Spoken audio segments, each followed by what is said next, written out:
Umuugo ngayon ang balita sa industriya ng telebisyon matapos ang pakikipag-ugnayan sa ABS-CBN at mas nagiging bukas umano ito sa posibilidad ng collaboration sa GMA Network. Para sa maraming netizen, tila senyales ito ng malaking pagbabago sa direksyon ng TV5, lalo na sa kanilang programming at mga proyektong ilulunsad sa hinaharap. Ayon sa mga bulong-bulungan sa industriya, nakikita ng TV5 ang potensyal na mas palakasin ang kanilang ratings at audience reach sa pamamagitan ng pakikipagtambalan sa GMA Network.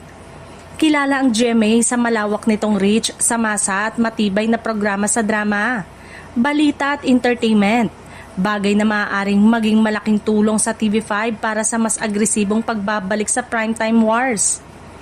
Samantala, napapansin din ng publiko ang tila paghina ng ratings ng TV5 nang mawala ang ilang ABS-CBN serye.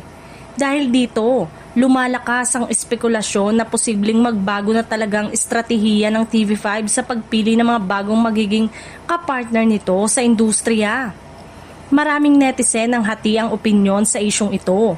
Ang iba ay naniniwalang mas magiging competitive ang TV5 kapag nakipag-collab sa GMA Network, habang ang iba naman ay nanghihinayang kung tuluyan na ngang mawawala ang koneksyon nito sa ABS-CBN, lalo na't malakas pa rin ang hatak ng kapamilya content sa digital at traditional platform.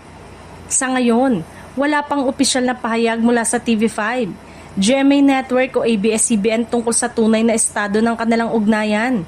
Ngunit malinaw na ang galaw sa likod ng kamera ay mahigpit na binabantayan ng publiko at ng industriya, dahil maaaring magdulot ito ng malaking pagbabago sa landscape ng Philippine television.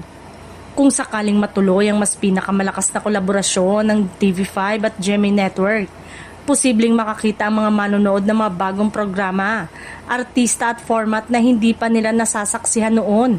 Isang bagay ang sigurado, mainit na naman ang laban ng mga network at mukhang papasok na naman ang panibagong yugto ang telebisyong Pilipino.